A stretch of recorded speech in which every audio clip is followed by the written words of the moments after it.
नमस्कार। World mapping एक ऐसा पोर्शन जिससे प्रश्न आते ही हैं और आप लोगों की बहुत दिन से डिमांड थी कि वर्ल्ड मैपिंग पे कुछ कार्य यहाँ पर किया जाए, कुछ क्लासेस यहाँ पर कराई जाए, जैसे कि वर्ल्ड मैपिंग तैयार हो जाए। मैं आपको बताना चाहता हूँ कि अगर आपको वर्ल्ड मैपिंग सीखनी है तो उसके लिए कुछ चीज़ें अनिवार्य हैं, बेसिक चीज़ें जो आपको जानना ही होगा। वर्ल्ड मैपिंग के साथ में हम इंडिया की मैपिंग भी इसमें शामिल कर ले रहे हैं। चाहे वो इंडिया की मैप की बात करें और चाहे वर्ल्ड की मैप की बात करें, मैप देखने के कुछ सिद्धांत होते हैं, कुछ तरीके होते हैं और कुछ बेसिक कॉन्सेप्ट होते हैं जिनको जाने बिना आप उनको नहीं समझ पाएंगे। जैसे किसी इस जगह की स्थिति का निर्धारण करना, आप जीपीएस ऑन करते हैं और किसी जगह पे आपको जाना है और आप वहां पर जाकर रुक जाते हैं, जीपीएस बता देता है आपको कि आप अमुक स्थान पर पहुंच गए। ये सब कैसे संभव हो पाता है? ये सब मैपिंग का ही एक एप्लीकेशन है जो गूगल यूज करता है। गूगल मैप के माध्यम से, ग्रिड के माध्यम से वहां तक आप पहुंच पाते हैं। मैपिंग की जो आज हम क्लास करने जा रहे हैं, फर्स्ट ऑफ ऑल हम यही देखेंगे कि वो कौन सी बेसिक चीजें हैं जो आपको जानना अनिवार्य है मैप के बारे में, जिससे कि आपको मैपिंग समझ में आ जाए। सबसे पहली चीज, मैप अगर आप सीखना चाहते हैं तो आपको मैप के बारे में जानना होगा कि मैप कितने प्रकार के होते हैं। यहां पर जो आपके सामने मैप है, इसमें देखिए केवल आउटलाइन है और कुछ नहीं है। क्या है? केवल आउटलाइन। ये वर्ल्ड का मैप है लेकिन ये केवल आउटलाइन है। इसमें कोई कॉन्टिनेंट का डिवीजन नहीं है, कोई कंट्री का डिवीजन नहीं है। आप देख सकते हैं इसको, ये सब कुछ ऐसे आउटलाइन बनाकर आपके सामने ये पूरा जो मैप है आउटलाइन के तौर पर प्रस्तुत कर दिया गया है। ये वर्ल्ड का आउटलाइन मैप है, लेकिन इसको अगर हम ऐसे किसी को दिखाएंगे तो कुछ समझ में नहीं आएगा। कहाँ इसमें नॉर्थ अमेरिका है, कहां तक इसमें नॉर्थ अमेरिका रहेगा, आगे कौन सा देश कंटिन्यू होगा, इंडिया की अगर बाउंड्री की बात करें तो वो कहां तक है, ऐसे सारे देश की, अफ्रीका की कहां है, चाइना कहां है। इसमें आप अंदाजा तो लगा सकते हैं कि इंडिया कहीं यहां है, लेकिन ऐसे कहां? तो इसलिए कुछ सिद्धांत हैं, कुछ तरीके हैं जिनके आधार पर हम मैप का अध्ययन करते हैं। अब चलिए एक मैप आगे बढ़ाते हैं, इसको एक स्टेप आगे बढ़कर इस मैप को देखते हैं और आपको यहां पर समझाने की मैं ये कोशिश कर रहा हूं कि धीरे धीरे कैसे मैप डेवलप होता है। इस मैप को आप देख रहे हैं तो देखिए यहां से ये डिवाइड हो गया, यहां पर ये देखिए बाउंड्री है और ऐसे करके आप ये पूरा देख रहे हैं। तो इसको आप जान रहे हैं कि ये कौन सा देश है, तो ये आप इसको नाम दे सकते हैं कनाडा।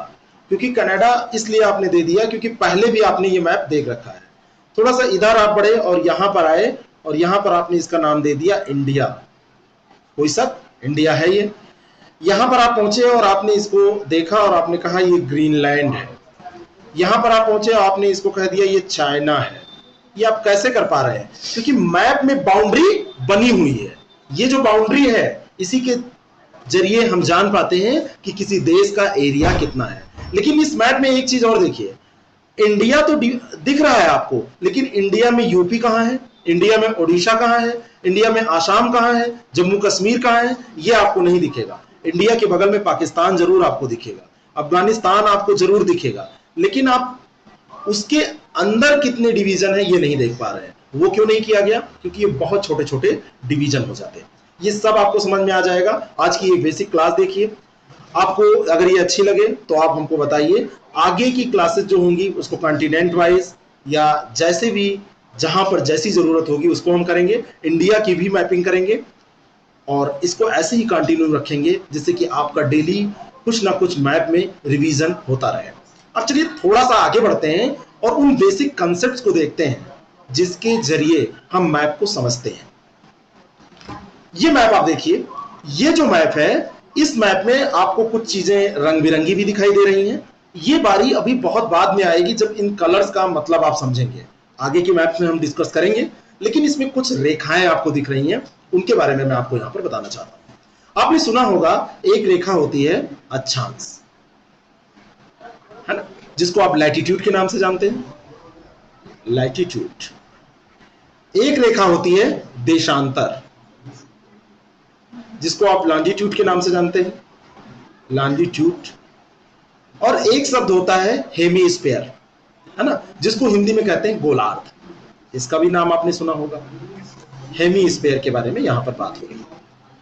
इन सबको अगर हम समझ लें और इनके समझने का हेतु क्या है, मतलब क्या है, ये आप समझ जाए तो आपके लिए चीजें आसान हो जाएंगी। अगर आपको अक्षांश रेखा समझना है तो आपको सबसे पहले समझना होगा, एक रेखा है जो पृथ्वी को दो बराबर भागों में बांटती है, उसको हम कहते हैं विषुवत रेखा। अंग्रेजी में इसका नाम होता है इक्वेटर। इसके बगल में आप जहां भी देखेंगे 0 डिग्री लिखा रहता है, 0 डिग्री आपको लिखा मिलेगा। नॉर्थ और साउथ भी इन्होंने लिख दिया है, लेकिन 0 डिग्री न्यूट्रल लाइन होती है, ना वो नॉर्थ में होती है ना वो साउथ में होती है। 0 डिग्री अक्षांश रेखा से अगर हम उत्तर में जाते हैं तो ये उत्तरी गोलार्ध होता है, नॉर्थ हेमीस्फेयर होता है। और अगर हम इससे दक्षिण में जाते हैं तो ये दक्षिणी गोलार्ध होता है, साउथ हेमीस्फेयर होता है। इतना आपको समझ में आ गया? जो इक्वेटर है, इसी के भरोसे, इसी के सहारे कुछ और रेखाएं हैं जिनकी स्थिति निर्धारित होती है, उन्हीं को हम अक्षांश रेखाओं के नाम से जानते हैं। इक्वेटर के उत्तर में आप जाएंगे और उसके दक्षिण में जाएंगे तो आपको इसी के समानांतर कई रेखाएं ऐसे खिंची खिंची मिल जाएंगी। पूर्व से पश्चिम दिशा में ये ऐसे खिंची हुई मिल जाएंगी। जो आप मैप देख रहे हैं, वास्तव में पृथ्वी का मैप ऐसा नहीं होता है, ये एक गोले पे होता है। काफी हद तक इसमें गोला वो दिखाया गया है, लेकिन पूरा आप एक साथ देख नहीं सकते, इसमें तो पूरा ओपन कर दिया गया है। ये हिस्सा जो ये नॉर्थ अमेरिका का ये चोंच वाला हिस्सा निकला हुआ है, नॉर्थ अमेरिका कॉन्टिनेंट का, और इधर आप रशिया में आएंगे, रसिया का जो ये चोंच वाला हिस्सा निकला है, ये दोनों जुड़े हुए होते हैं। कैसे क्या कंसेप्ट होता है, डेली की मैपिंग में आपको सब समझ में आ जाएगा। फिलहाल आप अब इतना जानिए कि इसको अध्ययन की सुविधा के कारण ओपन कर दिया जाता है, जिससे सारी चीजें आपको दिखें। तो अक्षांश रेखाएं कैसे निर्धारित की जाती हैं? विषुवत रेखा के समानांतर निश्चित दूरी पर उनसे ये स्थित होती हैं, और ये उत्तर और दक्षिण दोनों में होती हैं। इनकी संख्या कितनी होती है, क्या होती है, ये सब हम अक्षांश और देशांतर रेखाओं के बारे में एक स्पेशल क्लास लेके उसमें देख लेंगे। उसमें टाइम जोन का निर्धारण भी हम देखेंगे। ठीक ऐसे ही दक्षिण में भी होती हैं, जैसे कि उत्तर में हमने समझा।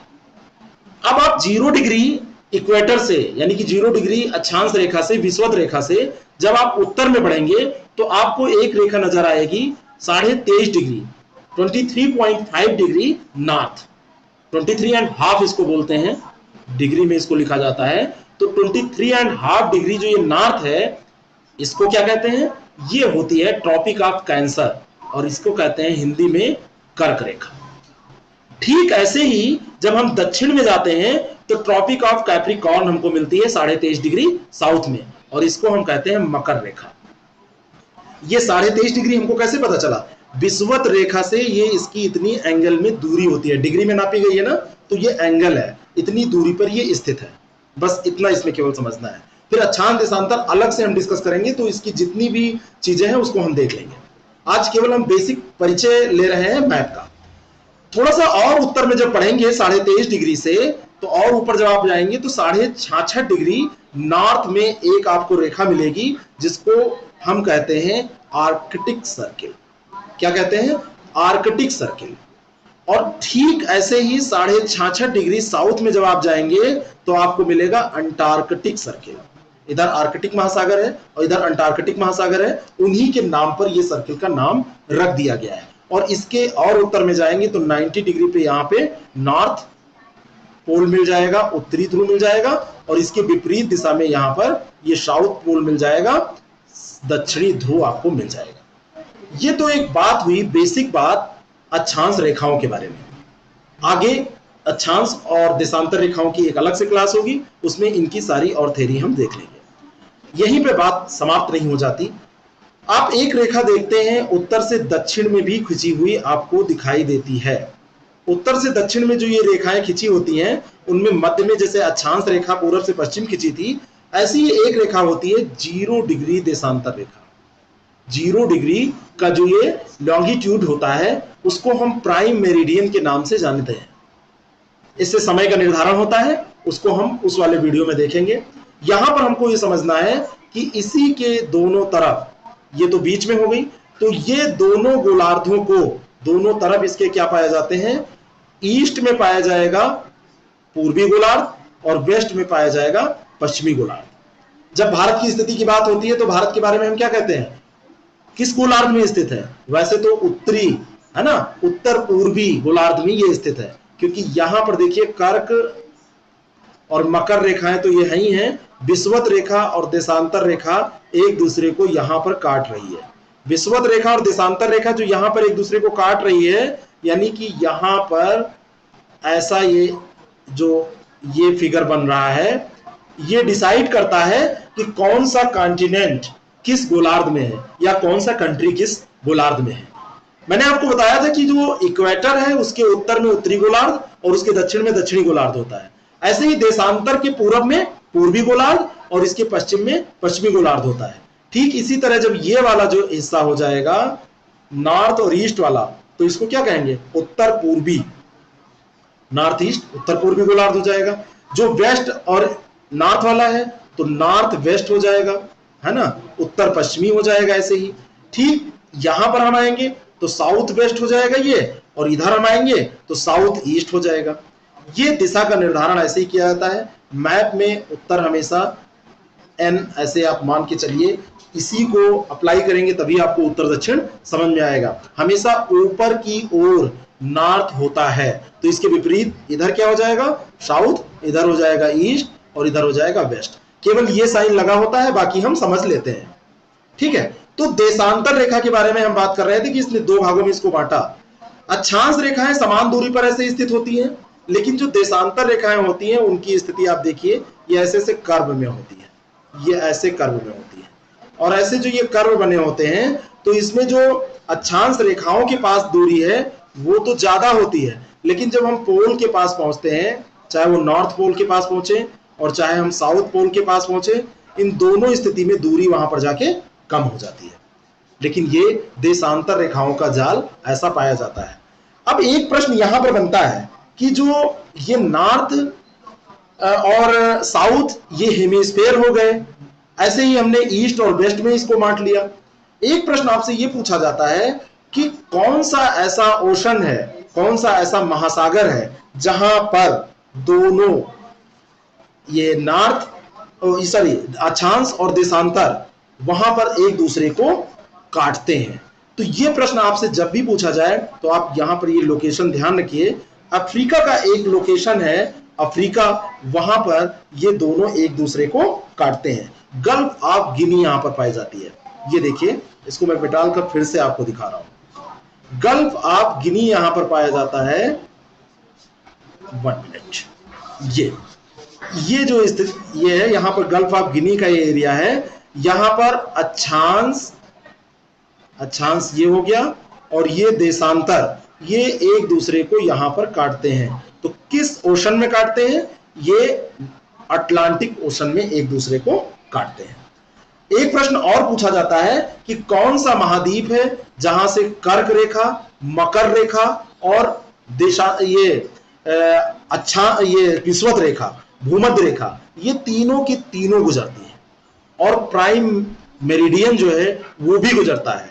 अगर ये आपसे पूछा जाए तो देखिए, ये हो गई भूमध्य रेखा, ये हो गई आपकी कर्क रेखा और ये हो गई मकर रेखा और ये हो गई प्राइम मेरिडियन। और यहां पर देखिए एक दूसरे को ये कट भी कर रहे हैं, जो थोड़ा यहां पर एरिया है अफ्रीका के लेफ्ट साइड में।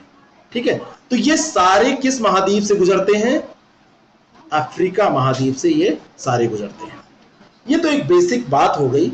अब हमको ये समझना है कि मैप को जो हम देखते हैं इसमें कुछ बेसिक चीजें होती हैं, उन बेसिक बातों को हम कैसे अपने दिमाग में बिठाएं। अब सबसे पहले आपके दिमाग में ये बात आती है कि जो ये कॉन्टिनेंट हैं वो कितने हैं, कॉन्टिनेंट की संख्या कितनी है। बचपन से आप पढ़ते आए हैं तो कॉन्टिनेंट की टोटल संख्या कितनी है, 7 कॉन्टिनेंट पाए जाते हैं। ये सारे कॉन्टिनेंट आपके सामने हैं। इनको यहां पर हमको देखना कैसे है, ये थोड़ा सा मैं आपको बता देता हूं। 2 तरह से प्रश्न आपसे पूछे जाते हैं। एक तो कॉन्टिनेंट का एरिया वाइज प्रश्न पूछे जाते हैं, डिसेंडिंग और असेंडिंग ऑर्डर में आप इसको याद रखेंगे। और दूसरा है पॉपुलेशन, दूसरा आपसे पूछा जाएगा पॉपुलेशन। तो एक तो एरिया आपको पता होना चाहिए कि एरिया वाइज सबसे बड़ा कॉन्टिनेंट कौन सा है, उसके बाद कौन सा है, और फिर ऐसे ही पॉपुलेशन में हमको देखना है। अब अगर हम एरिया वाइज कॉन्टिनेंट की बात करें तो नंबर 1 सबसे पहले हम एरिया वाइज देखने जा रहे हैं। एरिया में दिमाग में बिठाइए, एरिया सबसे ज्यादा है एशिया का, तो पहला पोजीशन इसका हो गया। 2 नंबर पे जस्ट उसके बगल में आइए अफ्रीका। आप इधर से चल रहे हैं, एशिया देख लिया, एशिया से अफ्रीका, ऐसे ही लर्न करने की कोशिश करिए। और फिर आप यहां चले आइए नॉर्थ अमेरिका एरिया में, तीसरा जो नंबर है वो इसका है। और फिर नॉर्थ अमेरिका से नीचे आएंगे, 4 नंबर हो गया south Africa, south America, north America और नॉर्थ अमेरिका के बाद में साउथ अमेरिका। नॉर्थ और साउथ ये आगे पीछे हैं एरिया के मामले में। सबसे पहले एशिया, एशिया के बाद में अफ्रीका, अफ्रीका के बाद में नॉर्थ अमेरिका और फिर साउथ अमेरिका। और फिर इसके बाद में बारी आती है, ये थोड़ा सा आपको आश्चर्यचकित कर सकता है ये फैक्ट, कि वहां पर लोग रहते भी नहीं है, तो वो इतना ज्यादा कैसे एरिया में है। तो एरिया होना अलग बात है और रहना या ना रहना अलग बात है। तो चौथे स्थान के पे आता है साउथ अमेरिका, और साउथ अमेरिका के बाद में आता है अंटार्कटिका। ये वाला जो एरिया है यहां पर ये 5वें नंबर पर हो जाएगा। और 6 नंबर पर आता है यूरोप और फिर ऑस्ट्रेलिया। ऑस्ट्रेलिया ये यहां छुपा हुआ है, ये देखिए मैं ऊपर आ गया और ऑस्ट्रेलिया यहां पर दिख जाएगा आपको बड़ी आसानी से। ऑस्ट्रेलिया की बारी सबसे बाद में आती है, ये 7वें नंबर पर आपको मिलेगा। किस मामले में? एरिया के मामले में। आप इसको लर्न करिए। नंबर 1 एशिया, एशिया से जस्ट बगल में आप जाएंगे अफ्रीका, अफ्रीका से जस्ट बगल में आप इधर जाएंगे नॉर्थ अमेरिका, नॉर्थ अमेरिका से जस्ट नीचे आए साउथ में, तो ये साउथ अमेरिका हो गया। फिर और साउथ में इधर चले आए तो ये हो गया अंटार्कटिका। अंटार्कटिका के बाद में बारी आती है यूरोप की, और यूरोप के बाद में आता है ऑस्ट्रेलिया। तो एशिया, एशिया के बाद में अफ्रीका, अफ्रीका के बाद में नॉर्थ अमेरिका, नॉर्थ अमेरिका के बाद में साउथ अमेरिका, उसके बाद में साउथ अमेरिका के बाद में नीचे और साउथ में आएंगे तो आ जाएगा अंटार्कटिका, और फिर ऊपर जाएंगे क्या होगा? यूरोप, और यूरोप के बाद में फिर आप नीचे आएंगे और ये आ जाएगा ऑस्ट्रेलिया। ऑस्ट्रेलिया एंड ओशिनिया जो ये दिया हुआ है, इसका क्या मतलब है आगे, अभी हम आगे इसको देख लेंगे। तो ये पूरा हो गया क्या? Area wise. ये आप क्रम से नोट कर लीजिए। एरिया के बाद में पॉपुलेशन की बात अब हम करेंगे। पॉपुलेशन में भी कुछ सीक्वेंस शुरू का ऐसा ही मिलेगा, पहला और दूसरा जो स्थान है वो ऐसे ही मिलेगा। नंबर 1 पॉपुलेशन में कौन सा है, इसको दूसरे कलर से हम लिखे दे रहे हैं। पॉपुलेशन वाला जो कलर है वो हम किए दे रहे हैं ग्रीन से। एशिया नंबर 1 है पॉपुलेशन में, नंबर 2 पे अफ्रीका है, ये भी बिल्कुल पहले जैसा है। लेकिन अब नंबर 3 पे वैसे तो अमेरिका था एरिया में, इसकी जगह पे आ जाएगा यूरोप। अगर हम बात करेंगे पॉपुलेशन की तो यूरोप आ जाएगा, और यूरोप के बाद में आएगा नॉर्थ अमेरिका 4 नंबर पे, 5 नंबर पे आएगा साउथ अमेरिका। अब यहां पर देखिए ऑस्ट्रेलिया और अंटार्कटिका 2 बचा, तो अंटार्कटिका में तो जनसंख्या रहती नहीं उतनी, तो 6 नंबर पे आ जाएगा ऑस्ट्रेलिया, और अंटार्कटिका सबसे कम जनसंख्या वाला एरिया हो जाएगा 7 नंबर। इसको भी आप वैसे ही लर्न कर लीजिए। नंबरिंग भी आप इसमें बना सकते हैं। पॉपुलेशन अगर आपको लर्न करना है तो एरिया के साथ में आप लर्न कर सकते हैं। एरिया में एशिया फर्स्ट है, सेकंड पे अफ्रीका है, थर्ड पे नॉर्थ अमेरिका है, फोर्थ पे साउथ अमेरिका है, फिफ्थ पे और साउथ में हम जाएंगे अंटार्कटिका है, 6 पे फिर आता है आपका यूरोप, और 7 पे आपका आता था ऑस्ट्रेलिया। अब इसके साथ जो जोड़ा बन रहा है देखिए 1-1, यानी कि एशिया और अफ्रीका 2-2, ये पॉपुलेशन और एरिया में सेम है। फिर अमेरिका का देखिए 3-4 बन रहा है, साउथ अमेरिका का ये 4-5 बन रहा है, और ऐसे ही आप आएंगे तो यहाँ पर 5 के बाद में 6 नंबर पे आ रहा है ऑस्ट्रेलिया, और फिर ये 7, और जो यूरोप है इसका 3-6 बन रहा है। इस तरीके से पेड़ बना के भी आप याद कर सकते हैं। दिमाग में बिठाइए, एशिया नंबर 1 है पॉपुलेशन में, एरिया में दोनों, अफ्रीका पॉपुलेशन एरिया में दोनों, फिर पॉपुलेशन में चेंज होता है, 3rd नंबर पे यूरोप आ जाता है, और 4th पे फिर नॉर्थ अमेरिका, 5th पे साउथ अमेरिका, और फिर 6th नंबर पर आपका आता है कौन सा एरिया, 6th नंबर पर आपका ऑस्ट्रेलिया आता है, और 7 नंबर पर फिर हो जाता है कौन सा, अंटार्कटिका वाला एरिया। तो एक ये बेसिक जानकारी हुई। अब आपको मैं यहां बताना चाहता हूं कि आपने इसके साथ ही सुना होगा कि ओशन पे भी प्रश्न पूछे जाते हैं कि कितने ओशन हैं और कौन से ओशन की कितनी एरिया है, इसमें भी प्रश्न पूछे जाते हैं। तो चलिए हम फटाफट देख लेते हैं ओशन वाले उन समस्त प्रश्नों को जो आपसे कभी भी पूछे जाएंगे, तो बड़ी आसानी से बहुत इजीली आप उनको उत्तर देने में सक्षम हो जाएंगे। ठीक है, चलिए इनको भी देख लेते हैं। सबसे पहले आप ये बताइए कि जो ओशन है, ओशन कितने हैं? महासागर और सागर में अंतर क्या होता है? महासागर जो होता है वो एरिया में बहुत बड़ा होता है और सागर छोटा होता है। जब हम सागर और महासागर का चैप्टर अलग से करेंगे तब उसमें डेफिनेशन भी हम कर लेंगे और डिफाइन कर लेंगे उसको, ठीक है। लेकिन सबसे पहले हम देखें कि ओशन जो महासागर हैं, अभी हम बात करने जा रहे हैं ओशन के बारे में, तो महासागरों की सबसे पहले हम देख लेते हैं कि संख्या कितनी है, प्रमुख महासागर कितने हैं। तो महासागर की अगर हम बात करें ओशन की, तो ये 5 प्रमुख महासागर हैं हमारे। इसमें कौन कौन से हैं और इसमें क्या क्या हमको देखना है? सबसे पहले तो हम इसमें देखेंगे महासागरों के बारे में भी एरिया के बारे में। सबसे पहले हम उसका एरिया देखेंगे। एरिया देखने के साथ में हम वॉल्यूम देखेंगे। एरिया का मतलब कितना उसका विस्तार पाया जाता है, कितना विस्तृत है वो, और वॉल्यूम का मतलब कितना जल उसमें भरा हुआ है। और तीसरा हम देखेंगे उसकी गहराई आपसे पूछी जाती है, डेप्थ। डेप्थ आपसे पूछी जाती है, गहराई उसके बारे में। और एक प्रश्न और आपसे पूछा जाता है कोस्टल लाइन के बारे में। क्या पूछा जाता है? कोस्टल लाइन के बारे में। तो कोस्टल लाइन को भी हम देखेंगे। एरिया, वॉल्यूम और डेप्थ, इन तीनों के जो आंकड़े हैं वो सेम है। जो भी मैं यहां पर बताऊंगा वही क्रम तीनों में चलेगा। एरिया में जो बड़ा होगा वही वॉल्यूम में बड़ा होगा, जो वॉल्यूम में बड़ा होगा वही डेप्थ में बड़ा होगा। ये तीनों के तीनों एक ही फैक्ट है। कोस्ट लाइन में जो कोस्टल लाइन है, कोस्टल लाइन का मतलब होता है उसकी जो सीमा है वो देशों के साथ कितनी लंबी मिलती है, ये भी डिपेंड करता है उसके एरिया पे ही। तो सबसे बड़ी कोस्टल लाइन किसकी है? इसमें एक चीज ये मायने रखती है कि कितने देश उसके किनारे पर स्थित है और कैसा उसका एरिया है। तो ये थोड़ा सा चेंज होगा। तो सबसे पहले ये तीनों को हम देख लेते हैं एक साथ में, एरिया, वॉल्यूम और डेप्थ। तो जो भी चीजें यहां पर हम देखेंगे वो तीनों समान होंगी। एरिया, वॉल्यूम और डेप्थ के बारे में ये तीनों चीजें समान होंगी। तो सबसे पहले हम उन्हीं को देख लेते हैं।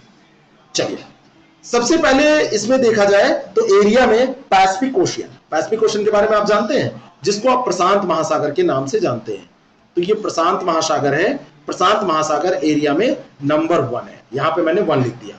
प्रशांत महासागर के बारे में एक जानकारी और, ये उत्तर और दक्षिण 2 भागों में बटा है। विषुवत रेखा से, इक्वेटर से जो उत्तर में है उसको उत्तरी प्रशांत महासागर, और जो दक्षिण में है उसको दक्षिणी यानी कि साउथ पैसिफिक ओशियन का नाम से जाना जाता है। ठीक इसी तरह सेकंड नंबर पे आ जाएगा अटलांटिक ओशन। एरिया, डेप्थ और वॉल्यूम तीनों के मामले में इसको भी 2 भागों में बांटते हैं, नॉर्थ और साउथ, दोनों ये हो गए। थर्ड नंबर पे हमारा इंडियन ओशियन आ जाएगा, हमारे देश के नाम पर है। अंग्रेजी में इसको इंडियन ओशन कहते हैं, हिंदी में इसको हिंद महासागर के नाम से जाना जाता है। हिंद महासागर जो है इसको कोई उत्तरी और दक्षिणी में वैसा डिवीजन नहीं है, लेकिन ये ध्यान रखिएगा विषुवत रेखा इससे गुजरती है।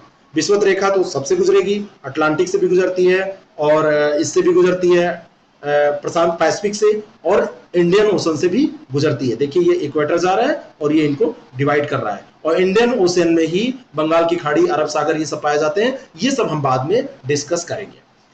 फोर्थ नंबर पर आता है साउदर्न ओशन। साउदर्न ओशन को अंटार्कटिका ओशन के नाम से भी जानते हैं, अंटार्कटिक महासागर के नाम से। तो ये 4th नंबर पे आता है एरिया में, और ये हो गया 3rd नंबर। तो सबसे ज्यादा पैसिफिक ओशियन फर्स्ट, सेकंड पे अटलांटिक ओशियन, थर्ड पे इंडियन ओशन, और 4th पे हो जाएगा सदर्न ओशन। तो सदर्न ओशन या अंटार्कटिक ओशन, जो भी आप इसको कहें, एक ही है। और उसके बाद में 5th नंबर पे आता है आर्कटिक। ठीक है, ये हो गया 5th नंबर पे आर्कटिक ओशन। जो ये आर्कटिक ओशन का पूरा एरिया है, ये एरिया वाइज 5th नंबर पर आता है। ये तो बात हो गई उसके एरिया की, वॉल्यूम की और डेप्थ की।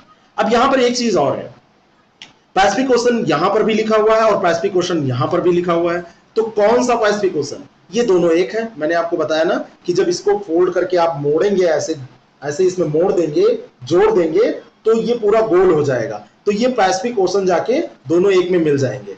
अब यहां पर एक चीज और है, जो ये वेस्ट में दिख रहा है, ये वेस्ट में आपको दिख रहा है मैप में, लेकिन ये है ईस्ट पैसिफिक ओशन। और जो ये ईस्ट में दिख रहा है आपको, ये है वेस्ट पैसिफिक ओशन। समझ में आ रहा है? जब इसको आप फोल्ड करके ऐसे मोड़ेंगे तो ये वाला हिस्सा ईस्ट में पहुंच जाएगा और ये वाला हिस्सा वेस्ट में पहुंच जाएगा। इतना अगर आपको समझ में आ गया तो फटाफट अब हम देख लेते हैं कोस्ट लाइन के बारे में कि किसका कोस्टल लाइन सबसे ज्यादा है। सबसे ज्यादा कोस्टल लाइन की अगर हम बात करें तो पैसिफिक ओशन का ही है। यहां पर भी मैं कलर चेंज कर रहा हूं, आप उस कलर को ध्यान रखिएगा। यहां पर भी मैं ब्लू कलर ले रहा हूं, दूसरा कलर। तो कोस्टल लाइन के लिहाज से फर्स्ट नंबर पर प्रशांत महासागर आएगा, सेकंड नंबर पर सेम जैसे एरिया में था अटलांटिक जो ओशन है वो आ जाएगा, और थर्ड नंबर पर आपका इंडियन जो ओशन है ये आ जाएगा। ये तीनों तो सेम आ जाएंगे, लेकिन चेंज कहां होगा? केवल एक जगह। वैसे अगर हम एरिया की बात करें तो सदर्न ओशन जो था, ये दक्षिणी जो महासागर था, दक्षिण महासागर फोर्थ पे आता था, लेकिन अगर हम इसकी बात करेंगे कोस्टल लाइन की, तो अब फोर्थ पे आ जाएगा आर्कटिक ओशन, और ये आ जाएगा फिफ्थ पे। बस केवल इतना चेंज इसमें होना है, बाकी कोई चेंज इसमें नहीं होना है, इतना ही चेंज होना था। ठीक है, तो ये ओशन की बात हो गई, कैसे कैसे महासागरों का एरिया है। अब एक चीज और हमको देखनी है, जिसको डिटेल में तो हमको बाद में देखना है, लेकिन अभी क्या है, हमको इसके बेसिक कुछ चीजें हैं, बेसिक के बारे में समझ लेना है। एक मैप ये है, इस मैप को जब आप देखते हैं तो कई बार आपको बहुत कंफ्यूजन होता है। आप कई बार सोचते हैं कि ऑस्ट्रेलिया जो है वो देश है या कॉन्टिनेंट है, तो ऑस्ट्रेलिया देश भी है, और ऑस्ट्रेलिया जो है वो कॉन्टिनेंट का प्रतिनिधित्व करता है, ये भी आप कहते हैं।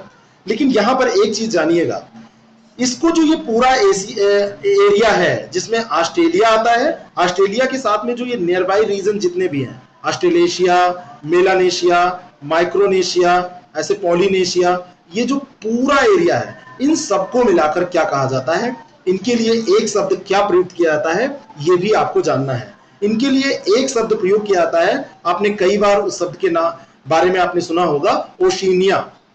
कौन सा शब्द होता है? ओशिनिया। तो जो ये ओशिनिया शब्द है, ये ऑस्ट्रेलिया प्लस जो नियर बाई और लोकेशन है, इनको मिलाकर कहा जाता है। अब इसमें एक शब्द और आता है, ऑस्ट्रेलेशिया। ऑस्ट्रेलेशिया में क्या आता है? ऑस्ट्रेलिया और न्यूजीलैंड, ये दोनों आते हैं। ऐसे ही मेलानेशिया है, इसमें मेलानेशिया में आप देख सकते हैं पापुआ न्यू गिनी, वनातु, है ना, सोलोमन आइलैंड, नौरू, ये सब आते हैं। पॉलिनेशिया है, पॉलिनेशिया में ये सारे कंट्रीज पूरा ही आते हैं। और जो माइक्रोनेशिया है, माइक्रोनेशिया में देखिए पलाऊ आता है, मार्शल आइलैंड आता है ना, किरिबाती आता है, गुआम आता है, नॉर्दर्न मैरियाना आइलैंड आता है, तो ये पूरा एरिया आता है। अब जब इसको हम अलग से डिस्कस करेंगे, एक दिन जब ऑस्ट्रेलिया या ओशिनिया चैप्टर नाम से हम डिस्कशन करेंगे, तब आपको ये पूरा समझ में आ जाएगा कि इसमें और क्या क्या चीजें आपको जाननी है। तो ये रही आज एक बेसिक क्लास। अगर आपको ये अच्छी लगती है तो इसको और लोगों तक पहुंचाइए, शेयर कीजिए, लाइक करना मत भूलिए। और आगे अब कंटिन्यू रहेगी ये क्लास, और हम कॉन्टिनेंट वाइज और छोटी छोटी चीजों को सब देखते चलेंगे। कॉन्टिनेंट वाइज हम चलेंगे, और फिर जब इंडिया की मैपिंग हम करेंगे तो उसमें हम स्टेट लेवल तक जाएंगे, जरूरत पड़ी तो डिस्ट्रिक्ट लेवल तक भी हम चले जाएंगे यूपी स्पेशल में। तो आपको ये कैसा लगा जरूर बताएं, ऐसे ही जुड़े रहें, ये क्लास आपको ऐसे ही मिलती रहेगी। Thank you very much, all the best.